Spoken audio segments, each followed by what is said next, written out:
que tem de novo que a gente aprendeu do Espírito Santo a partir do século XX? A gente consegue identificar isso? Ou a gente vai viver apenas uma releitura dos outros séculos? Mas tem alguma coisa que a gente olha para o século XX e fala, olha, só no século XX que passamos a olhar o Espírito Santo dessa maneira, enfim, a gente consegue perceber isso nesses estudos, nesse período mais recente, do ponto de vista da história da igreja que é longa? Sempre o Espírito Santo agiu durante a história da igreja, ali já no início da igreja, a era apostólica, depois os mártires, um grande movimento do Espírito Santo, pessoas tão cheias do Espírito Santo que se entregaram, né, derramaram o seu sangue, testemunhando Cristo. Isso é a ação do Espírito Santo. Então o Espírito Santo ele deu continuidade na fundação dos mosteiros, por exemplo, dos missionários. Tudo isso é a ação do Espírito Santo. Mas a novidade do século XX é que os leigos agora vão agir também de modo mais direto na evangelização. Antes tudo caía nas costas do sacerdote, do consagrado, da freira, que evangelizavam. Os leigos ficavam ali como consumidores. Certo. Mas agora a grande novidade é que todo batizado é cheio do Espírito Santo e todo batizado também é chamado a anunciar o Evangelho com manifestações extraordinárias, no caso, os carismas do Espírito Santo. Padre, o senhor está com as Sagradas Escrituras aqui, tem aquele famoso texto clássico de Coríntios, capítulo 12, agora eu só esqueci se é a segunda ou a primeira carta dos Coríntios, mas acho que é a segunda, não é? Que fala da diversidade de dons, capítulo 12, da primeira carta, não é a segunda, então, da primeira carta aos Coríntios. E ali São Paulo vai descrever alguns dons. Todos esses dons que estão escritos aí, padre, a gente pode perceber que a gente encontra, nesse tempo que a gente vive, é possível encontrar todos esses dons descritos por Paulo? Ou seja, a minha pergunta é, esse texto ele é direcionado para todos os períodos da história da igreja ou ele está falando de um período específico e pessoas específicas ao longo da história da igreja?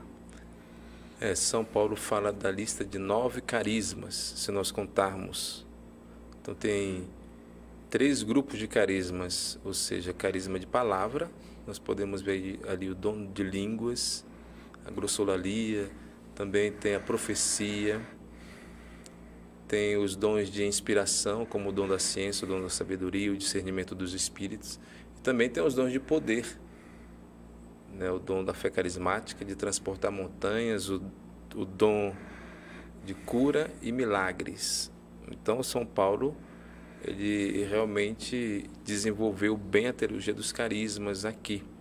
Então, foi algo que aconteceu no início da igreja, mas se nós olharmos na história da igreja, sempre teve, sim, as manifestações dos carismas, né? Como não lembrar de Santo Antônio, que realizou tantos milagres. E tem tantos outros carismas, tantas outras manifestações que não está nessa lista. Ou seja, o Espírito Santo não se limita na cabeça do homem. Certo. Como, por exemplo, a bilocação é uma ação do Espírito Santo, mas não está aqui, né? Os carismas, eles foram mais praticados de modo bem forte depois do surgimento da renovação carismática nos Estados Unidos, em 1967. Certo. Então nós podemos ver que agora o batizado, né, o leigo também, ele exerce ações carismáticas como orar em línguas, que é a glossolalia, que é um tipo de embriaguez, ele está tão cheio do Espírito Santo que ele se livra das palavras vernáculas, é uma libertação, e ele já deixa ali o seu coração falar. É como se fosse uma sobra embriaguez, como vai dizer o atual cardeal Raniero Cantalamessa. Ou seja, isso nós podemos encontrar nos grupos de orações, também curas, o carisma da cura, cura física. O carisma da cura não está limitado somente no físico, mas também existe curas emocionais e cura espiritual, né, que é a questão ali do combate contra o demônio.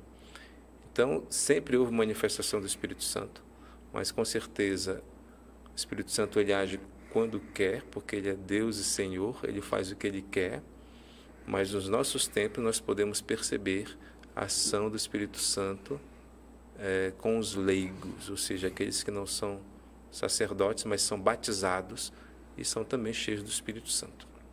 Então quer dizer que esses carismas, esses descritos aí por São Paulo e outras manifestações, como o senhor disse, eles estiveram presentes ao longo dos séculos, especialmente na vida dos santos, a gente consegue perceber. Sim. O senhor deu exemplo aí da bilocação, a gente falou outro dia aqui bastante de Padre Pio, ele mesmo vivenciou Sim. isso. O próprio Santo Antônio, que o senhor citou, Santo Antônio de Pádua, também viveu, né, essa questão da bilocação.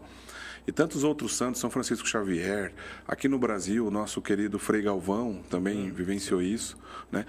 E, enfim, até mesmo aqui da nossa região, o Beato Padre Donizete, temos histórias de bilocação dele, que viveu aqui na cidade de Tambaú. Eu digo que é aqui porque é pertinho de onde a gente está. Então a gente vê isso presente na vida dos santos, pessoas que viveram antes desse período, dessa renovação dos carismas. E essa renovação dos carismas vai dar nome à renovação carismática católica. A gente está falando de um período aqui. O Padre Eduardo, que obviamente lidera aqui o nosso projeto do Global 2033, tem tudo a ver com essa história, porque foi ele, como o Padre Rony já lembrou, que trouxe essa espiritualidade, essa maneira de viver, essa novidade do Espírito Santo para o Brasil. Ele foi pioneiro, né? E até hoje aí está de pé, fazendo uma obra muito bonita.